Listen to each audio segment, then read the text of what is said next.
Richard Parker, a ship. I had the pleasure. Oh, this is chapter 86. Richard Parker, a ship. I had the pleasure of shouting that once I was overwhelmed with happiness. All hurt and frustration fell away. I positively blazed with joy. We've made it. You've saved. Do you understand, Richard Parker? We're saved. Ha, ha, ha, ha. I tried to control my excitement. What if the ship passed too far to see us? Should I launch the rocket flare? Nonsense. It was coming towards Richard Parker. I thank God. Lord Ganesh, blessed be you in all of our manifestations. Allah Abraham. It couldn't miss us. There be any happiness greater than happiness of salvation? The answer believed me is no. I got my feet. The first time it was a long time I had made such effort. Can you believe it? Richard Parker, people, food, the bed. Life is our once again. Oh, what a bless. The ship came closer still. I looked like an oil tanker, the shape of its bow and becoming distant. Salvation wore a robe of mental and white trim. And what if? I do not dare say, but might there not be a chance of father and mother and Robbie were still alive? The Sitsum had a number of lifeboats. Perhaps they had cracked.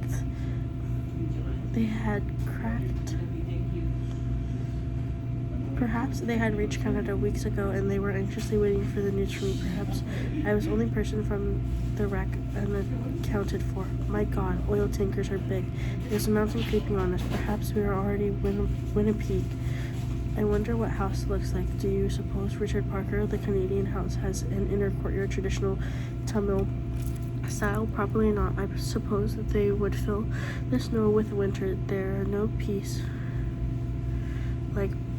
in the inner courtyard in the sunny day. I wonder what spices grow in Manitoba. The ship is very close. The crew betters hearts to be stopping short and turning sharply soon. Yes, what species? Oh my God, I realized the horror. The tanker was simply coming in our way, in fact, bearing down on us. The bow of vast, Mento and Parker wider every second, a huge wave griddling. It was advancing towards us resentfully. Richard Parker finally sensed a looming judgment. He turned and went woof woof, and the dog like it was tiger-like, powerful, scary, utterly suited in this situation. Richard Parker is going to run us over. What are we doing? Quick, flare. No, must rower. Oarlock. Hump, hump, hump, hump, hump, hump, hump. The bow wave pushed Richard Parker, crouched, and the hairs on him stood up. The lifeboat slid off the bow. We waved and missed the tanker less than 2 feet. The ship slid on what seemed like a mile high back canyon wall of the Mile Castle fortification. Single scintille, to notice laugh, fishing the motes of fire, rocket flare. I aimed it poorly and went. Instead of surging over the bulwarks, exploding captain's face, I reinsided the ship's side of the wet sail. I blew his whistle with all my might.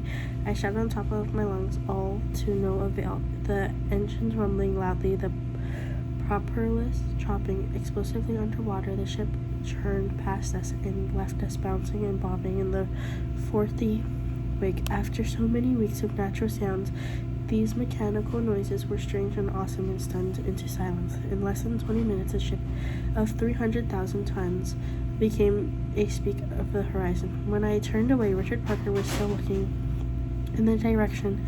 After a few seconds, he turned away to our cases and brief. My eyes expressed longing, hurt, anguish, loneliness.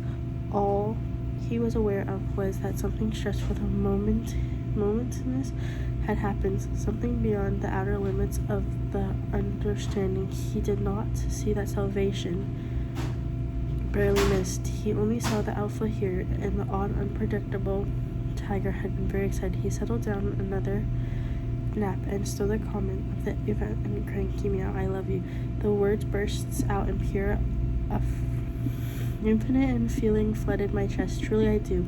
I love you, Richard Parker.